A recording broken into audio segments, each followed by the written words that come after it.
네, 이번 편은 더빙으로 나와있지가 않아가지고 일본 자막판으로 대신했습니다. 이해하고 봐주시면 감사하겠습니다. 미라니와 코나는 보라의 별장으로 가는 중입니다. 별장 앞에서 붕대를 두른 아주 수상한 남자를 만나게 됩니다. 그리고 그 붕대를 두른 남자는 일단 도망갑니다. 별장으로 갔을까요? 별장 안에 있는 보라가 마중 나옵니다. 저 개같은 머리띠는 언제 푸는지 모르겠어요. 참고로 말해드리자면 일본어 이름으로는 소노코입니다. 보라는 니네 방은 2층에 있다고 알려줍니다. 근데 정확한 위치는 안 알려주네요. 그래서 혼란이 온 미라니는 이 방 저 방 다니기 시작합니다. 노크를 하면 될 건데 굳이 문을 열어보네요. 욕망의 항아리입니다. 이곳에 모인 사람들은 전부 영화 제작 동아리의 일원이었습니다. 전부 다 일본어 이름이라서 헷갈릴 수도 있으니 특징만 지어서 부르도록 하겠습니다. 두건맨, 카메라맨, 뭉치, 보라 언니, 목줄 이렇게 있습니다. 그렇게 얘기를 나누다가 2년 전에 죽은 친구 얘기를 하게 됩니다.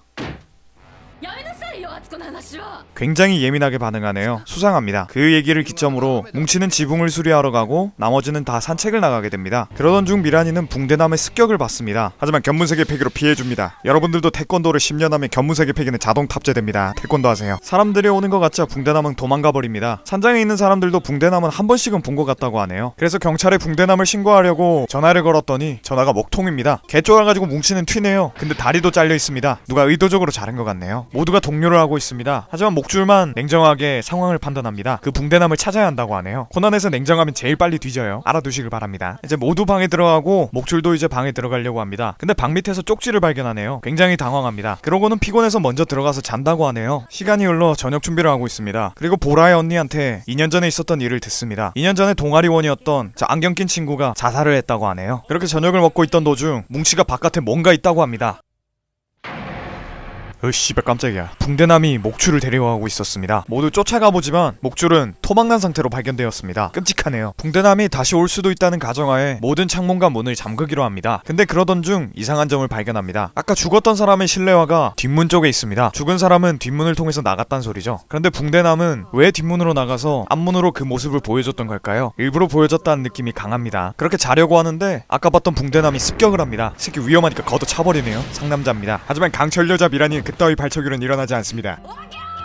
근데 소리 지르니까 일어나요. 고막은 단련이 덜 된 것 같습니다. 미라니가 비명을 지르고 사람이 몰려올 거라 생각한 붕대남은 튑니다. 아까 붕대남의 습격에는 여러가지 이상한 점이 있습니다. 밖에는 비가 오고 있기 때문에 밖에서 출입했다면 진흙 자국이 남아있어야 됩니다. 하지만 굉장히 깨끗합니다. 근데 목줄녀의 목줄이 보라 언니의 주머니 속에 있습니다. 현관에서 주웠다고 하네요. 분명히 아까 끌려갈 때 목줄이 있었는데 왜 숲속이 아니라 현관 앞에 목줄이 떨어져 있는 걸까요? 아까 붕대남이 습격했을 때 코난이 저항하면서 아는 덕분에 체형을 알아냈다고 합니다. 마르지도 뚱뚱하지도 않다고 하네요. 목줄녀는 죽을 만한 이유가 있다 치고 근데 오늘 처음 본 미라니는 왜 2번이나 죽이려고 했을까요? 아마 이 안에 범인이 있다면 아까 미라니가 문을 겁나 열어 제쳤을 때 뭔가를 본 것 같습니다. 근데 미라니는 기억을 못해요. 치매인 것 같습니다. 그때 갑자기 정전이 일어납니다. 그래서 불을 밝히기 위해서 촛불을 가지러 갑니다. 촛불을 가지고 오는 도중 한 번 더 습격을 당합니다.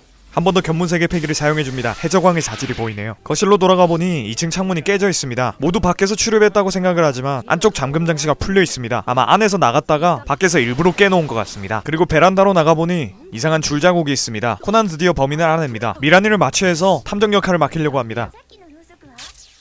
애인 보소? 임시로 보라를 이용해서 추리를 시작합니다. 우선 밤에 있었던 미라니 습격입니다. 범인은 미라니 방의 옆방인 목줄방으로 들어온 뒤 베란다로 넘어왔습니다. 그리고 빠져나갈 때도 옆방으로 나갔죠. 덕분에 진흙 자국이 없었던 겁니다. 그래서 미라니의 비명소리를 듣고 모두가 모였을 때 같이 모였던 것이었죠. 그리고 모두가 있을 때 봤던 앞 창문으로 지나간 붕대남은 인형이었습니다. 인형에다가 피아노 줄을 매달고 옆에 시체를 같이 매달아놨습니다. 그리고 피아노 줄 하나를 끊어주면은 자연스럽게 내려가는 것이었죠. 그래서 아까 2층 난간에 줄자국이 남아있었던 겁니다. 그래서 이런 범행을 할 수 있었던 사람은 아까 지붕 고친다면서 왔다리 갔다리 하던 뭉치였습니다. 그래서 뭉치는 만약 자신이 범인이라면 그 무거운 시체를 어떻게 옮겼냐고 반문합니다. 일단 시체로 옮긴 증거는 피해자의 목줄입니다. 원래는 숲속에 떨어져 있어야 될 목줄이 현관 앞에 떨어져 있습니다. 그건 바로 누군가가 옮겼다는 증거죠. 그러면 시체는 어떻게 옮겼느냐? 피해자는 발견됐을 당시 토막나 있었습니다. 붕대남이 데리고 가던 피해자는 시체가 아니라 그냥 머리만 있었던 거였습니다. 그래서 머리만 들고 가면 됐던 것이었죠. 그러자 뭉치는 붕대남과 나는 체형이 다르지 않냐라는 말을 합니다. 사실 뭉치는 뚱뚱하지 않았습니다. 뱃속에다가 뭔가를 넣어놓은 것이었죠. 그 피해자의 신체 부위를 감추기 위해서요. 엄청난 빌드업이었습니다. 그리고 미라니를 죽이려고 했던 이유는 바로 미라니가 문을 열면서 그가 뚱뚱하지 않다는 사실을 봐버렸기 때문입니다. 하지만 미라니는 치매가 있어서 그 사실을 기억해내진 못했죠. 목줄을 불러낸 것도 뭉치였습니다. 그 2년 전에 자살한 안경녀를 들먹이면서요. 범행이 밝혀지자 나머지는 술술 불기 시작합니다. 2년 전 죽은 아치코란 사람은 소설을 써서 뭉치에게 보여줬다고 합니다. 그러나 목줄이 그 소설을 뺏어가 버렸고 그 때문에 아치코는 죽었습니다. 그리고 뺏은 그 소설로 목줄은 승승장구하게 되고 남의 꿈을 뺏어서 잘나가는 그녀를 용서할 수 없었다고 합니다. 이렇게 사건은 종결나게 됩니다. 토막난 시체, 괴랄한 사건. 솔직히 한국에 방영 안 된 게 당연하다고 생각합니다. 근데 내용이 너무 재밌어서 리뷰를 안 할 수가 없었어요. 한국에는 방영 안 된 에피소드들도 가끔씩 가져오겠습니다. 기대해주세요. 지금까지 방아미는 외롭다 진짜였습니다. 감사합니다.